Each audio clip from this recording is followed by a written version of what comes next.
আমি আপনাদেরকে একটা ছোট্ট কারগুজারি শোনাই, আপনাদের দিল কেঁদে দিবে।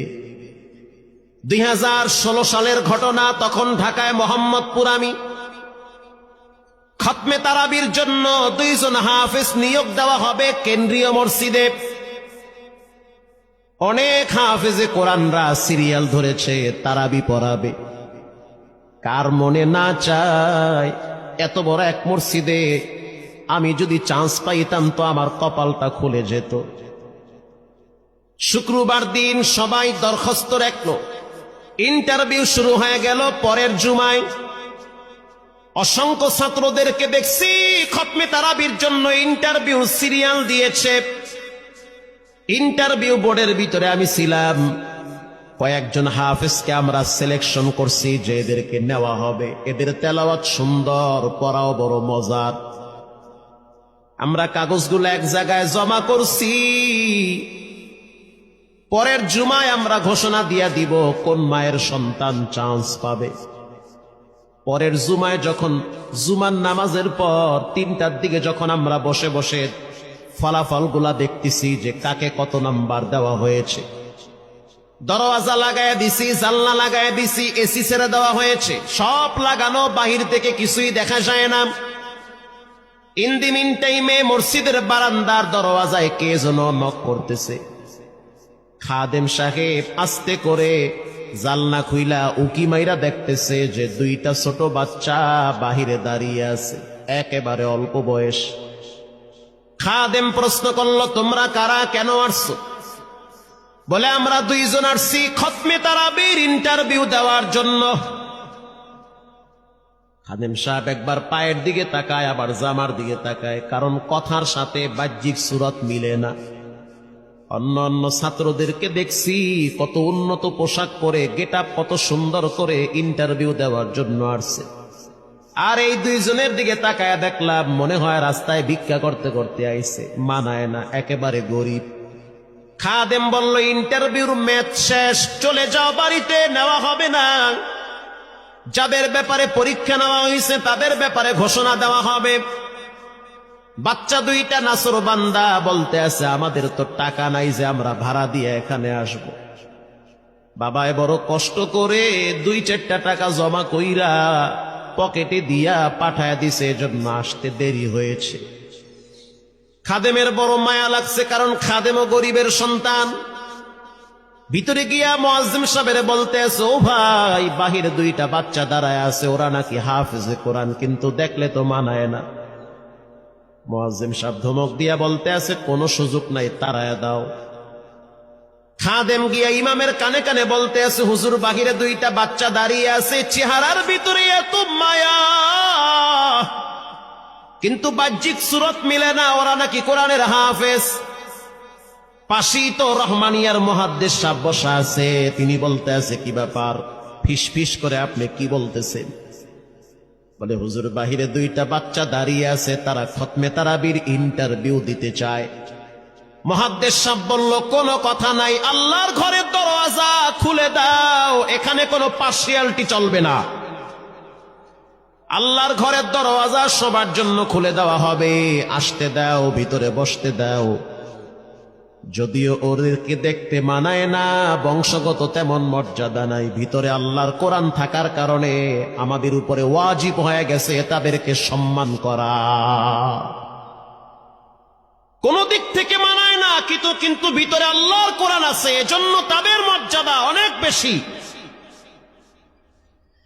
এবার বাচ্চা 2টা বাহিরে উজুখানায় গিয়া সুন্দর করে উজু বানাইল। উজু বানাইয়া ভিতরে ঢুইকা আমি তাকায়া দেখতেছি লঙ্গির এক মাথা নিচে আর এক মাথা উপরে। এতটাই ভয়াবহ অবস্থা, কিন্তু আজীব দৃশ্য। 2 জনের চেহারা একই রকম লাগে, 2 জনের চেহারা একই রকম লাগে। কে বড় কে ছোট বোঝা বড় কঠিন হয়ে গেছে। মুসলমান ভাইয়েরা আমার, ইমাম সাহেব প্রশ্ন করলো, তোমরা 2 জনের বাড়ি কোথায়? বলে, আমরা নারায়ণগঞ্জে ভাড়া থাকি। বাড়ি কোথায়? বলে, আমাদের বাড়ি কুড়িগ্রামে। কুড়িগ্রাম থেকে ঢাকায় কেমনে আসছো? বলে, বাবায় ঢাকায় নিয়ে আসছে। কয় মাসে কোরআন শরীফ খতম করেছ? বলে আমরা দুইজনে 11 মাসে 30 পারা কোরআন খতম করেছি। ইমাম সাহেব একবার চেহারার দিকে তাকায় আর একবার পায়ের দিকে তাকায়। স্থানীয় গণ্যমান্য অনেক ব্যক্তিরা তাকায় আছে এদের দিকে। ইমাম সাহেব বলতে আছে, বাবা তারাবির ইন্টারভিউ শেষ হয়ে গেছে, বাড়ি চলে যাও। যেটা একটু দেখতে ছোট, ও চোখের পানি দেখলাম টিস্যু দিয়া মুছতেছে। কেন কাঁদতেছো? বলে আমরা গরিব, তার জন্য মনে হয় আমাদেরকে তাড়ায়া দিতেছেন। আমরা জানতাম না ইন্টারভিউ তাড়াতাড়ি শেষ হয়ে যাবে, আসতে দেরি হয়েছে কারণ আমাদের তো ভাড়া টাকা ছিল না, বাবায় কষ্ট করে কিছু টাকা দিয়েছে, সেটা দিয়ে এখানে আসছি। এবার মুহাদ্দিস সাহেব বলতে আছে, তাহলে একটা কাজ করো, তুমি কিছু তেলাওয়াত করে শোনাও। দুইজনেই উত্তর দিল যে আমরা তেলাওয়াত করলে তো আর নিবেন না, আপনারা প্রশ্ন করেন, আমরা দুইজনে উত্তর দিব। আমি তো আশ্চর্য হয়ে গেলাম, জীবনে কত হাফেজ দেখছি, এরকম হাফেজ দেখি নাই। প্রশ্ন করবেন, আমি উত্তর দিব। বুঝতে পারলাম ভিতরের খবর কেউ না জানলেও একজন জানেন, তিনি হলেন কে? মুহাদ্দিস সাহেব বলতে আছে, বাবা প্রশ্ন করব ঠিক আছে, তোমাদের মন মতো একটু তেলাওয়াত কইরা শোনাও। তেলাওয়াত যদি মানসম্মত হয় তাহলে ইন্টারভিউ নিব, যদি না হয় তাহলে ছাঁটাই করে দিব।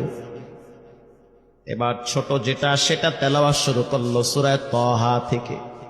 তাহা মা আনজালনা আলাইকাল কুরআনা লিতাশকা। এত সুন্দর পড়া মনে হইতে আছে, আসমান থেকে কোরআন নাজিল হইতেছে। এত সুন্দর পড়া, কত রঙের ঢঙের পড়া শুনলাম, এই পড়া কোনোদিন শুনি নাই। আমি তাকায় দেখলাম স্থানীয় টিউনো সাহেবের চোখের পানি বায়া বায়া পড়তেছি। ইশারা দিতে আছে আরো তেলাওয়াত করতে বলেন। এই পড়া তো শুনলে আমার দিলের ময়লাগুলা কাটে। আল্লাহর ঘরে যখন গেছি বাইতুল্লাহ ফজরের টাইমে ইমাম সাহেব তেলাওয়াত করলে যেমন মনে হয়, মনে হইতে আছে ওই কোরআনের আওয়াজটা এখন এই মসজিদে বাজতেছে।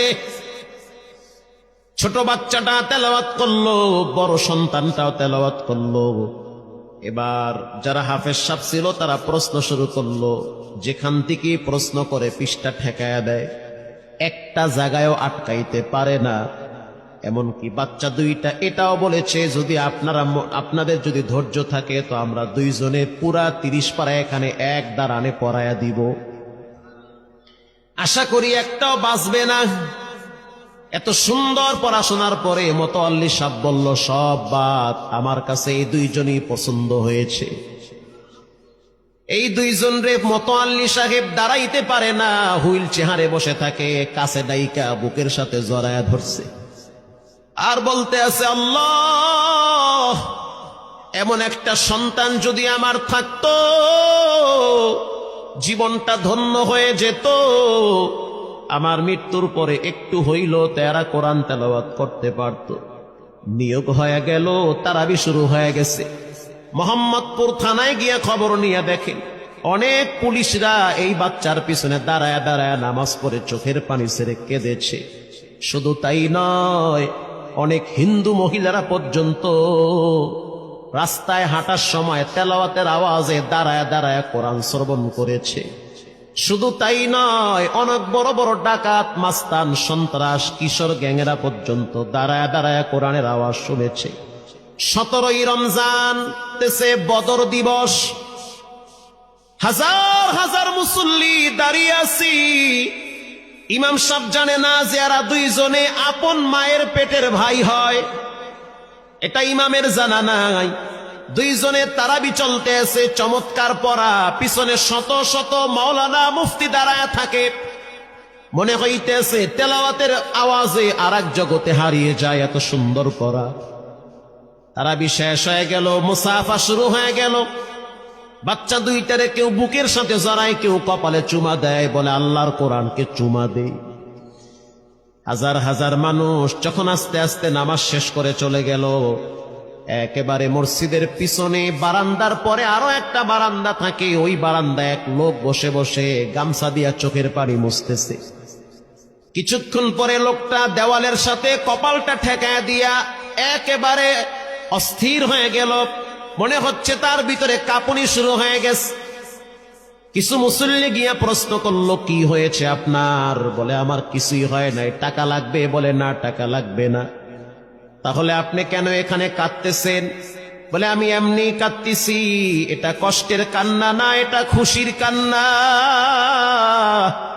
এটা কষ্টের কান্না না, এটা খুশির কান্না, আনন্দর কান্না।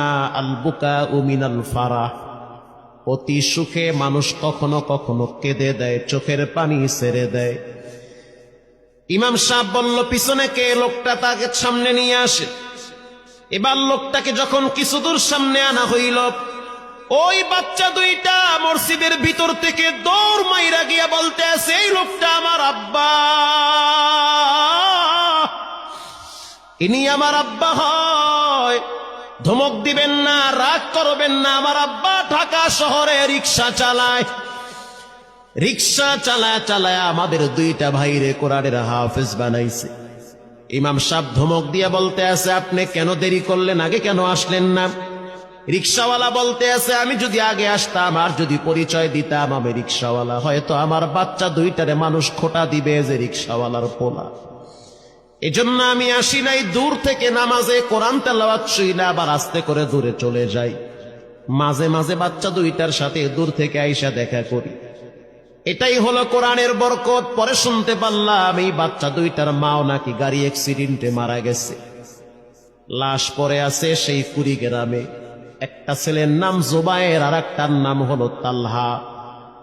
রিক্সাওয়ালা বলতে আছে, আমার আফসোস নাই, কষ্ট হলো এক জায়গায়, সেটা হলো ঈদের সময় বাচ্চাগুলা তো বাড়িতে যাবে। বাড়িতে যাওয়ার পরে দেখবে ওদের মায়ের লাশ কবরে পড়ে আছে। ডানে বামে মাটি, সামনে পিছনে মাটি, মাটির ঘর, অন্ধকার কবরে মা ঘুমায়। ঈদের দিন এমন কোন দরদি নাই যে আমার বাচ্চাগুলারে সান্ত্বনা দিবে। গত ঈদেও দেখছি বাচ্চা দুইটা মায়ের কবরের পাশে দাঁড়ায় দাঁড়ায় লম্বা টাইম কেঁদেছিল। আমাদের ঘরে কোনো ঈদ নাই। রিক্সাওয়ালাকে সান্ত্বনা দেওয়া হইল, নসিব আপনার ভালো, কপাল খুলে গেছে। দুইটা সন্তান হীরার টুকরা এমন ভাবে তৈরি করেছেন, মনে হইতে আছে জিন্দা কোরআন হাঁটতেছে। এজন্য সন্তানগুলাকে দিনদার বানান, ঠকবেন না। বর্তমান জমানায় মানুষ বড় স্বার্থপর। একমাত্র কলিজার টুকরা মা বাবার জন্য যেই দোয়াটা করে ওটা অন্য কেউ সহজে করতে চায় না। কথা ঠিক না ব্যাঠিক? সন্তানগুলারে দিনদার বানান, নেককার বানান, আল্লাহওয়ালা বানান। আল্লাহ পাক বলেন, যারা কোরআন পড়ে, নামাজ পড়ে, আল্লাহর রাস্তায় দান করে, তারা হলো সফল ব্যবসায়ী। এখানে এমন মানুষ বসা আছেন যে নিজের হাতে নিজের মায়ের কবরে রাখছে, নিজের হাত দিয়া নিজের আব্বারে কবরে ফালায়া রাখছে। ঘরে গিয়া দেখবেন মায়ের বিছানাটা খালি। যেই বিছানায় মা ঘুমাইতো সেই বিছানাটা এখন অসহায়ের মতো পড়ে আছে। বাবায় যেই বিছানায় শেষ বয়সে বসে বসে কোরআন তেলাওয়াত করতো সেই বিছানাটা পড়ে আছে। এখন আর কেউ